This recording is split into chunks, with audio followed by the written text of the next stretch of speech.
Olá, esse vídeo é dirigido aos alunos do 4º ano de Direito Matutino da UEMS, Unidade de Paranaíba.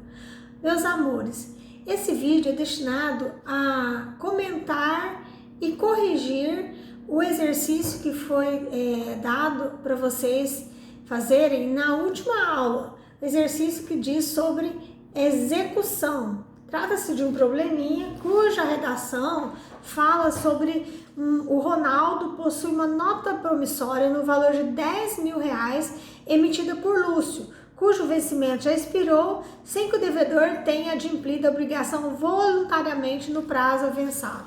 Primeira coisa, o credor é o Ronaldo, o devedor é o Lúcio, certo? Então, se for diante dessa situação, o Ronaldo procurou um advogado e ajuizou uma ação judicial. Nós vamos ver a primeira coisa, ele tem uma nota promissória.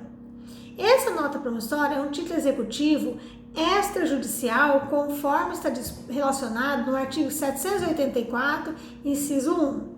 Sabendo que ele tem uma nota promissória, que é um título executivo extrajudicial, caberia uma execução de obrigação de pagar, né, obrigação de pecuniária, fundada em título extrajudicial, certo? Ocorre que o artigo 835, ele diz que a existência de um título extrajudicial não impede que a parte, ou seja, o credor, opte pelo processo de conhecimento, como se fosse uma ação de cobrança. Para quê? Para ele obter uma decisão judicial, que no caso seria um título executivo judicial, tá? A lei deu essa opção, ou seja, aquele credor que tem um título executivo extrajudicial, ele pode já ajuizar uma ação já executiva, para que o devedor seja citado para pagar e não o fazendo, já começam os atos de penhora e depois expropriação. Só que ele não está impedido de, se ele quiser pegar aquela nota promissória, utilizá-la como prova no processo de conhecimento e ao final o juiz dará uma sentença condenatória que se tornará um título executivo judicial passível de um cumprimento de sentença, tá? Mas vamos trabalhar com a hipótese de ser uma ação executiva autônoma, fundada em título executivo extrajudicial, ok? Ele já tem os requisitos para ajuizar, seja cumprimento de sentença, se ele tivesse optado pelo processo de conhecimento, seja uma execução autônoma. Quais são os requisitos? A existência de um título, né, que está lá no artigo 783, lá fala quais são os requisitos necessários para realizar qualquer execução. Ele tem um título líquido, certo e exigível. Líquido porque ele tem um valor. É um título que está previsto no ordenamento jurídico, tem as suas formalidades, certo? E ele é exigível porque ele já está vencido. Qual é o outro requisito para ele ajuizar uma execução? A exigibilidade da obrigação, está no artigo 786. Esse não está nas perguntas, mas eu já estou explicando para vocês terem uma compreensão de como que será o procedimento. Então, o que é essa exigibilidade? É porque já venceu e o devedor não adimpliu, não pagou. Então, está exigível, certo? Então, ele tem os dois requisitos. Ele procurou um advogado e ajuizou essa ação. E aí, o que nós vamos pensar nesse processo de execução, depois da petição inicial, da citação? Que pode ser penhorado? Então, nesse exercício aqui, ele discorre quais são os bens que o Lúcio, o devedor, possui. Primeiro, ele é funcionário público. Então, ele recebe um pagamento, né? São seus vencimentos. Então, ele possui dinheiro depositado em conta corrente. E essa conta corrente, de onde que é a origem? Do seu salário, que é impenhorável, pelo artigo 883. Ele reside em casa própria, sendo o imóvel o único que ele possui. Se vocês vasculharem todos os incisos do artigo 833, vocês não vão encontrar. Mas existe uma lei, né? A Lei 8.009 de 1990, que trata da impenhorabilidade do bem de família. O primeiro artigo diz que o imóvel residencial próprio do casal ou da entidade familiar é impenhorável e não responderá por qualquer tipo de dívida comercial, fiscal, previdenciária ou de outra natureza. Então anote aí, a Lei 8.009 de 90 trata da impenhorabilidade do bem da família, do imóvel residencial, que é o único que a pessoa possui. Aqui encaixa nesse contexto aqui. Em sua residência possui várias obras de arte, sendo uma delas representada por um quadro de um artista famoso. Então veja, esse quadro seria penhorável ou impenhorável? Porque nessa lei ele fala sobre os bens que guarnecem a residência do casal. Mas lá no artigo 2º dessa lei 8.009, ela exclui as obras de artes que ultrapassem as necessidades comuns de uma família média, de classe média. Então, veja que essa obra de arte vale 50 mil reais. Então, ela é penhorável, ela exclui da impenhorabilidade do bem de família, né? Das móveis que guarnecem a residência do casal, porque ela ultrapassa qualquer tipo de necessidade, né? Bom, o que mais que ele tem aqui? Ele é casado, a sua esposa, ele é casado em comunhão de bens. Quando há comunhão de bens, presume-se que os bens do casal são penhoráveis, né? Tanto é que se for imóvel, principalmente, precisa ter a assinatura do cônjuge quando é penhorado, tá? Porque ele pode defender a sua meação. Ocorre que ela é dentista, né? E no seu consultório tem vários equipamentos de alto valor.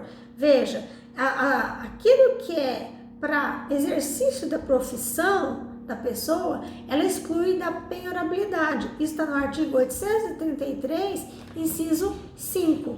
Então, da esposa não dá. Ele possui alguns semoventes, gado, vinculados por cédula pignoratícia do Banco do Brasil. Essa cédula é uma espécie de contrato, né? Se você vai no Banco do Brasil ou qualquer outra instituição financeira e faz um financiamento para adquirir gado, por exemplo, ou qualquer outro tipo de financiamento, e dá como garantia um bem móvel. Semovente é móvel. Então, ele se trata de um penhor, uma garantia real, penhor. E aí, como é um penhor, o contrato assinado é uma cédula pignoratícia que vem de penhor. Então, ele tem esse semovente, mas está em garantia de um financiamento. Né? Tem um penhor sobre ele, não é penhora, que é um instituto executivo, não é. Penhor é uma garantia real de uma coisa móvel. Ele é titular de uma caderneta de poupança de 30 mil reais. Nós já sabemos que a poupança até 40 salários mínimos são impenhoráveis, certo? Está no artigo 833, inciso 10 do CPC. Ele recebeu a título de doação, com cláusula de inalienabilidade, um prédio comercial com várias salas de locação.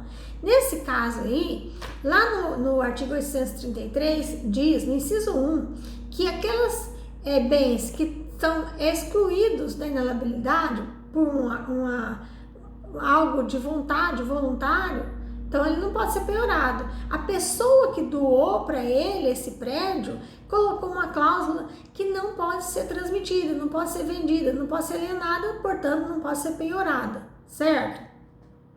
Ocorre que no artigo 833 diz que a falta de outros bens, os frutos daquela coisa que é impenhorável pode ser penhorado. Então veja, salas de locação, os aluguéis desse bem que é impenhorável pode ser penhorado, os valores dos aluguéis, mas diz que a falta de outros bens, ocorre que ele tem outros bens aqui. Então, ao despachar a inicial, o juiz fixou honorários advocatícios e determinou a citação no prazo legal. Qual que é o prazo? 3 dias contados da citação, artigo 829. Tá? No caso de execução para a obrigação de pagar a quantia, fundada em título extrajudicial, são 3 dias contados da data que o devedor foi efetivamente citado. Caso não encontrado para citação, qual o procedimento legal a ser adotado?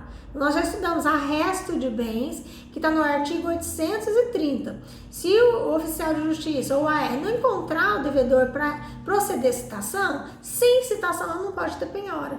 Mas pode haver aquilo que a doutrina chama de pré-penhora. Se ele encontrar bens penhoráveis, ele vai arrestar, vai lavrar um auto, né, um termo de arresto, e não é aquele arresto da tutela provisória. Esse auto ele vai discriminar os bens que ele encontrou, onde estão, fazer toda a rolamento daqueles bens que poderiam ser convertidos em penhora. E aí o artigo 830 diz como devem ser os atos a seguir. Já tem um vídeo meu que eu falei sobre o arresto. Então seria arresto de bens, artigo 830. Caso tenha sido efetivamente citado, quais são as possíveis posturas do devedor? Eu enviei para vocês um arquivinho que tem essa planilha aqui, tá? Aqui diz quais são as possíveis condutas do devedor quando ele foi efetivamente citado. Ele pode pagar. Se ele pagar em 3 dias, dentro do prazo de 3 dias, e pagar toda a totalidade da dívida, honorários advocatícios, custos, né? O que acontece? Extingue o processo, acabou, né? Mas tudo isso tem um procedimento. Ele deposita pedindo para extinguir a obrigação. O exequente credor é intimado para manifestar, e ele pode discordar se os cálculos não foram corretos, né? Mas se for, ele está satisfeito, extingue a obrigação. Nesse caso, o artigo 827 diz que se ele pagar nesses 3 dias, antes de haver penhora, os honorários que eram fixados em 10% reduzem pela metade. Uma outra postura é que ele pode oferecer embargos.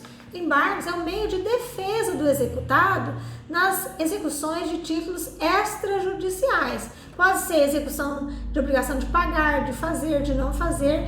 Qual é o mecanismo adequado para o executado se defender? Embargos do devedor. Lembrando que se fosse cumprimento de sentença, não era embargos, é impugnação, que nós vamos estudar mais à frente, tá? Então, dentro do prazo de 15 dias contados da juntada do mandato citatório aos autos, ele tem 15 dias para oferecer esses embargos, que é a sua defesa, tá? Também ele pode, nesse prazo de 15 dias, ao invés de embargar, ele reconhece a dívida, aí ele fica impedido de embargar. Deposita 30% do valor da dívida atualizada e propõe o parcelamento em até 6 vezes, tá? Nesse caso, se for deferido pelo juiz, ele vai ser suspenso até total pagamento dessas parcelas. Ou se ele não pagar e não embargar, depois de citado, aí começam-se os procedimentos de penhora, avaliação, depósito, e depois passa-se pelos atos de expropriação, tá? Não pagando em 3 dias, começa-se os atos de penhora, de indisponibilidade de bens, certo?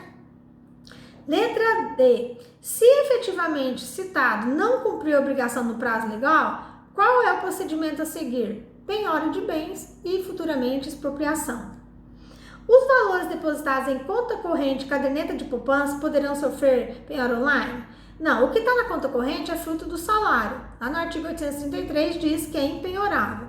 E a poupança, até o limite de 40 salários mínimos, são impenhoráveis, né? Então está no artigo 833, inciso 10. A casa onde reside o devedor é passivo de penhora? Há exceção? Eu já comentei que na Lei 8.009 de 1990 diz que o bem de família, a casa residencial é impenhorável.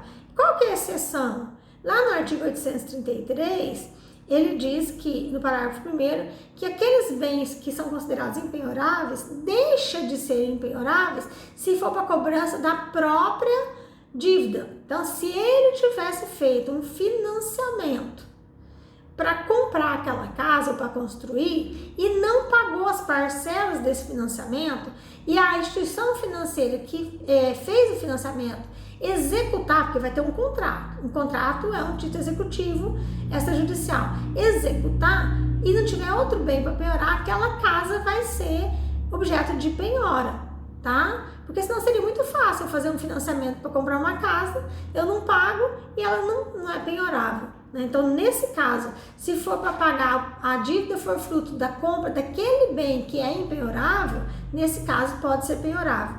Mas aqui nesse texto aqui não fala que ele fez financiamento, que essa dívida está dizendo que é para comprar a casa. Então, essa casa, nesse probleminha aqui, ela é impenhorável, certo? É possível penhorar os bens da esposa? Eu já expliquei, né, que aqueles bens que estão narrados aqui são instrumentos de trabalho dela, então ela não pode penhorar, tá? Artigo 833, inciso 5. O automóvel e os semoventes poderão ser penhorados? Veja só, que o automóvel, ele fez um financiamento e ficou vinculado com uma garantia de pagar, né? Ele é penhor daquele financiamento, é a garantia. E o semovente também, né? É a garantia do financiamento que ele deu como garantia. O semovente é um penhor, então a cédula pignoratícia. Pode ser penhorado? Pode. Sabe por quê? Lá no artigo 833, inciso 2, diz que dessa penhora devem ser intimados os credores pignoratícios, hipotecários, né? Então, se tem que ser intimado, significa que pode ser penhorado.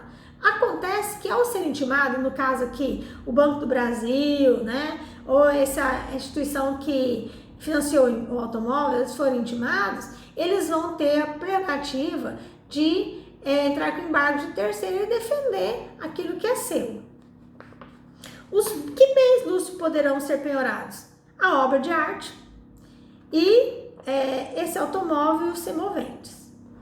Caso o Ronaldo tenha interesse em ficar com a obra de arte a título de pagamento, então imagine que essa obra de arte foi penhorada. Veja, foi penhorada essa obra de arte, a obra de arte está avaliada em 50 mil e a dívida 10 mil, mas foi o que achou para ser penhorado. E ele resolve ficar.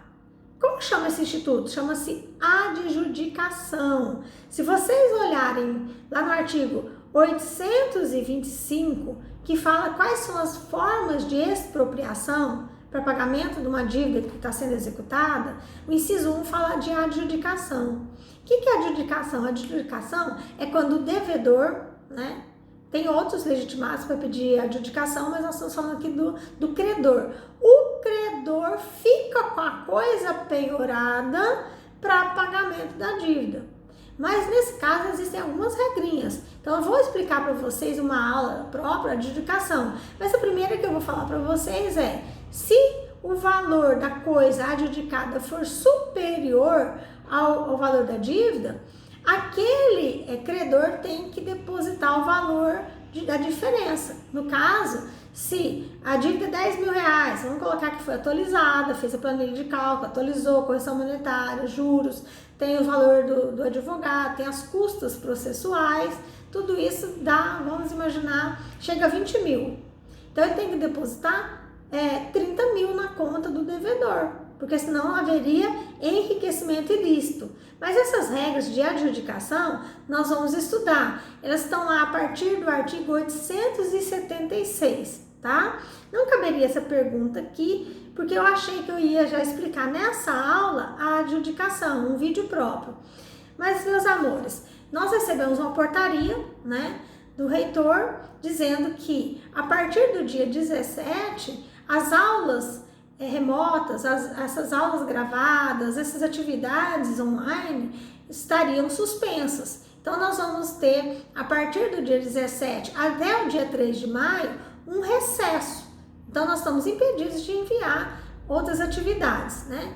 Mas esse recesso, meus amores, não é pra gente só folgar. Não, recesso é diferente de férias. Quem não assistiu os vídeos, quem não leu as apostilas que eu enviei, não teve tempo de responder as questões, aproveite essas 2 semanas para colocar em dia. Se a gente voltar às aulas presenciais a partir do dia 3 ou não, nós vamos ter uma nova comunicado, porque a gente não sabe a evolução desse coronavírus, né? Essas aulas foram efetivamente dadas.